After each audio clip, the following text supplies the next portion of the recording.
kupitia ofisi yetu hii ya uratibu wa miradi ya World Bank tumenunua magari 27. Kwa hiyo katika hayo 27, 13 tayari yameshakabidhiwa, yako site, kazi zinaendelea, na leo hii tuko na magari 14 ambayo tunawagawia sasa tena kwa ajili ya kwenda kuendelea na kazi. Ndugu zangu, hivi vyombo vimetumia fedha, na fedha hii ni fedha ya umma.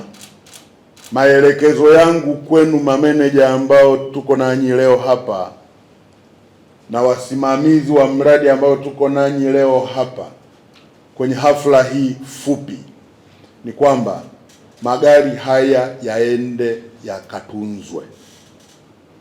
Magari haya yaende yakatumike kwa kazi ambazo zimepangwa, sio magari kwenda kufanya kazi nyingine ambazo hazijapangwa. Kwa hiyo tuko hapa tukabidhiane na kuueleza umma kwamba miradi hii inaendelea, lakini vile vile niendelee kutoa maelekezo kwa ile miradi ambayo inasuasua. Hatutasita kusitisha mikataba kwa mujibu wa sheria.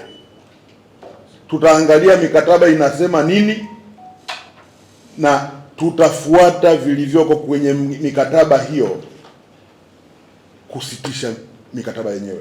Niwaombe na kuwaelekeza wakandarasi walioko site kufanya kazi kwa mujibu wa mikataba. Sisi hatuna tatizo la fedha.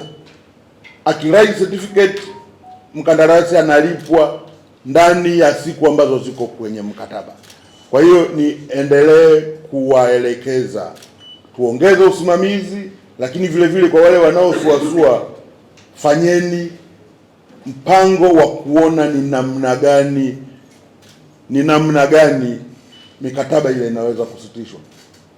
Kama ameshafika mwisho wa mkataba wake na anaomba extension na hajafanya kazi inayostahili, angalieni namna bora ya kurekebisha miradi hii.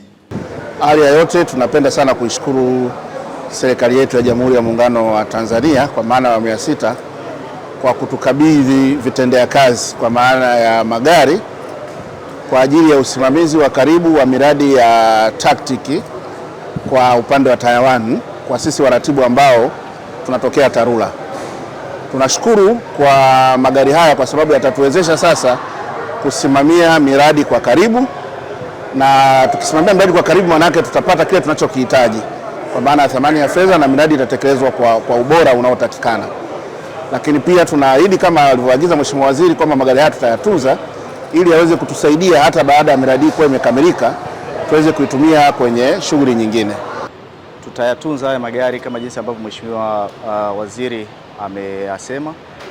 Tutajitahidi kuyatunza na kuyajali katika service na katika hali zote. Pia tutazingatia kwenye upande wa service kama jinsi ambavyo wameahidi, na tutashauri pale ambapo inahitajika kushauri, na matumizi ambayo aliyasema pia yawe katika kile ambacho wamekikusudia kwa ajili ya miradi ambayo inaendelea TACTIC na mingine ambayo itakuja tena kuanza hapo kwa baadaye.